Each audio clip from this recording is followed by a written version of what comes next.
ನನ್ನ ಎಲ್ಲ ರೈತ ಮಿತ್ರರಿಗೆ ನಮಸ್ಕಾರ. ನಾನು ನಿಮ್ಮ ಅನೇಕ ಶಿಲ್ಪಿ.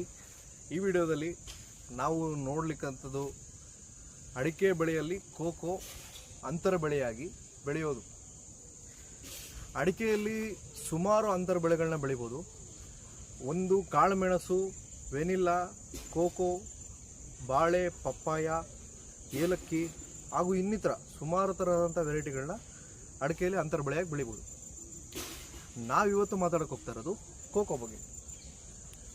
ಕೋಕೋ ಗಿಡಗಳು ಚಾಕ್ಲೇಟ್ ತಯಾರಿಕೆಯಲ್ಲಿ ಮೇನ್ ಇಂಗ್ರೀಡಿಯೆಂಟ್ ಆಗಿ ಯೂಸ್ ಮಾಡ್ತಾರೆ ಕೋಕೋ ಬೀನ್ಸ್ ಅನ್ನು.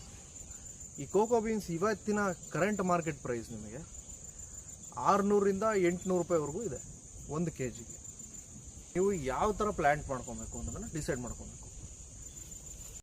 ನೀವೆಲ್ಲ ನೋಡ್ತಾ ಇರ್ಬೋದು, ಅಡಿಕೆ ಗಿಡದಲ್ಲಿ ನಮ್ಮದು ಇಲ್ಲಿ ಆಯ ಕೊಟ್ಟಿರೋದು ತುಂಬ ವಿಶಾಲವಾಗಿ ಕೊಟ್ಟಿದ್ದೀವಿ. ಗಿಡದಿಂದ ಗಿಡಕ್ಕೆ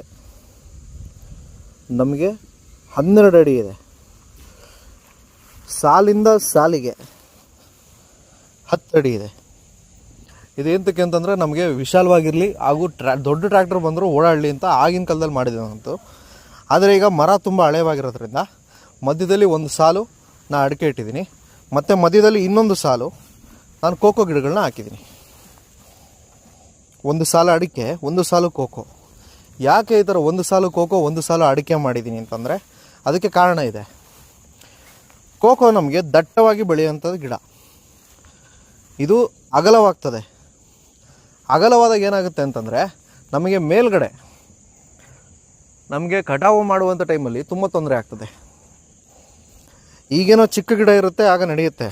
ನಮಗೆ ಇದು ದೊಡ್ಡ ಗಿಡ ಆದಮೇಲೆ ನಮಗೆ ಅಡಿಕೆ ಕಟಾವು ಮಾಡಲಿಕ್ಕೆ ತುಂಬ ಕಷ್ಟ ಆಗ್ತದೆ. ಇದೆಲ್ಲ 1 ವರ್ಷ ಆಗಿರ್ತಕ್ಕಂಥ ಕೋಕೋ ಗಿಡಗಳು. ಅಡಿಕೆ ಮರಗಳಲ್ಲಿ ಕೋಕೋ ಹಾಕಬೇಕಾದ್ರೆ ನಾವು ಫಸ್ಟು ಗಿಡಗಳನ್ನ ಎಲ್ಲಿ ಹಾಕೋದು ಅಂತ ಡಿಸೈಡ್ ಮಾಡ್ಕೊಬೇಕು. ನಾನೀಗ ಹಾಕ್ತಾ ಇರೋದು 4 ಗಿಡಗಳ ಮಧ್ಯೆ ಒಂದು ಗಿಡನ ನೆಡ್ತಾ ಇದ್ದೀನಿ. ನೀವು ಲೈನ್ನ ಮಾರ್ಕ್ ಮಾಡ್ಕೊಂಡಿದ್ದಾದ್ಮೇಲೆ ಗುಂಡಿ ಹೊಡ್ಕೊಬೇಕಾಗುತ್ತೆ.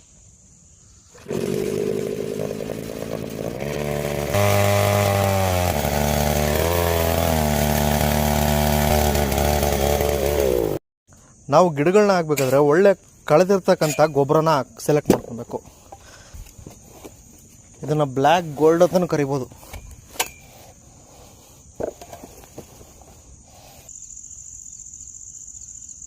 ಕೋಕೋ ಗಿಡನ ತೊಗೊಂಡ್ಬರ್ಬೇಕಾದ್ರೆ ನೀವು ಗಿಡ ಚೆನ್ನಾಗಿರೋವಂಥ ಕ್ವಾಲಿಟಿದು ಪರ್ಚೇಸ್ ಮಾಡಬೇಕಾಗುತ್ತೆ. ಕೋಕೋ ಗಿಡ ನೆಡಬೇಕಾದ್ರೆ ಅದರ ವೆರೈಟಿ ಸೆಲೆಕ್ಷನ್ ತುಂಬ ಇಂಪಾರ್ಟೆಂಟ್ ಆಗಿರುತ್ತೆ. ಕೋಕೋ ಗಿಡದಲ್ಲಿ 3 ವೆರೈಟಿ ಬರುತ್ತೆ. ಫಾರೆಸ್ಟಿರೋ ವೆರೈಟಿ, ಕ್ರಿಯಲೋ ವೆರೈಟಿ ಮತ್ತು ಟ್ರಿನಿಟೇರಿಯೋ ವೆರೈಟಿ ಅಂತ ಬರುತ್ತೆ. ಫಾರೆಸ್ಟಿರೋ ಈಗ ನಾವು ತೊಗೊಂಬಂದಿರೋದು ಫಾರೆಸ್ಟಿರೋ ವೆರೈಟಿ. ಈ ವೆರೈಟಿ ತುಂಬ ಅಡಾಪ್ಟಿಂಗ್ ಆಗಿರುತ್ತೆ. ನಮ್ಮ ಕರ್ನಾಟಕ ಹಾಗೂ ತುಮಕೂರು ನೆಲಗಳಲ್ಲಿ ತುಂಬ ಚೆನ್ನಾಗಿ ಬರುತ್ತೆ. ಕ್ರಿಯಲೋ ವೆರೈಟಿನೂ ಚೆನ್ನಾಗೇ ಬರುತ್ತೆ, ಬಟ್ ಇಳುವರಿ ಕಡಿಮೆ. ಅದು ಕೆಂಪು ಬಣ್ಣ ಇರುತ್ತೆ ಹಾಗೂ ಅದರ ಇಳುವರಿ ಸ್ವಲ್ಪ ಕಡಿಮೆ ಇರುತ್ತೆ. ನಿಮಗೆ ಟ್ರಿನಿಟೇರಿಯೋ ಬೆಸ್ಟ್ ಆಫ್ ಬೋತ್ ವರ್ಡ್ಸ್ ಅಂತ ಕರಿತೀವಿ. ಏನಂತಂದರೆ ಎರಡರಲ್ಲೂ ತುಂಬ ಚೆನ್ನಾಗಿರುತ್ತೆ. ಒಳ್ಳೆ ಇಳುವರಿನೂ ಬರುತ್ತೆ, ಒಳ್ಳೆ ಟೇಸ್ಟು ಕೂಡ ಸಿಗುತ್ತೆ. ಈ ಗಿಡಗಳನ್ನ ಸೆಲೆಕ್ಟ್ ಮಾಡ್ಕೊಂಡಾದ್ಮೇಲೆ ನೀವು ಗಿಡ ನಾಟಿ ಮಾಡಬೇಕಾದ್ರೆ, ಗಿಡನ ಭೂಮಿಗೆ ಹಾಕಬೇಕಾದ್ರೆ ಕಡಿಮೆ ಅಂತಂದರೂ 1.5 ಇಂದ 2 ಅಡಿ ಗುಂಡಿ ಹೊಡ್ಕೊಬೇಕು.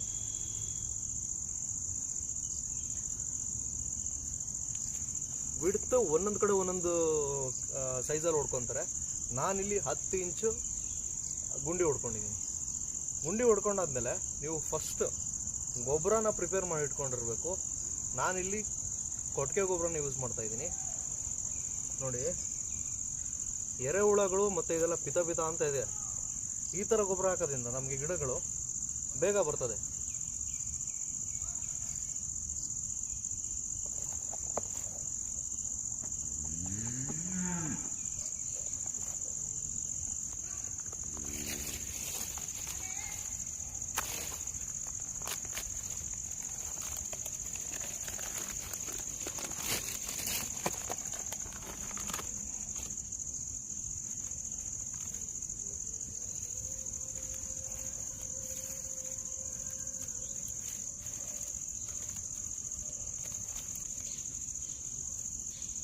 ಕೋಕೋ ತುಂಬ ದಟ್ಟವಾಗಿ ಬೆಳೆಯೋದ್ರಿಂದ ಅದನ್ನು ಸಾಲು ಬಿಟ್ಟು ಸಾಲು ಹಾಕೋದು ತುಂಬ ಇಂಪಾರ್ಟೆಂಟು.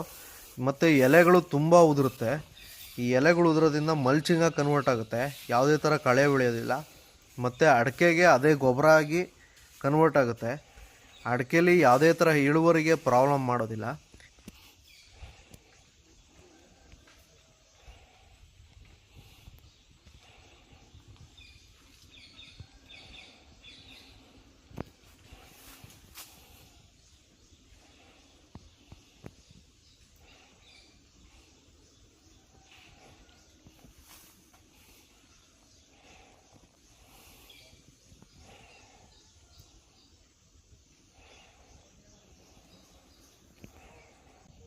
ನಿಮ್ಮದು ಅಡಿಕೆ ತೋಟ ಇತ್ತು ಅಂತಂದರೆ ನೀವು ಅಂತರ ಬೆಳೆನ ನೋಡ್ತಾ ಇದ್ದರೆ ಕೋಕೋ ಒಂದು ಒಳ್ಳೆಯ ಚಾಯ್ಸ್ ಆಗಿರುತ್ತೆ. ನೀವು ಕೋಕೋನ ಟ್ರೈ ಮಾಡಬಹುದು.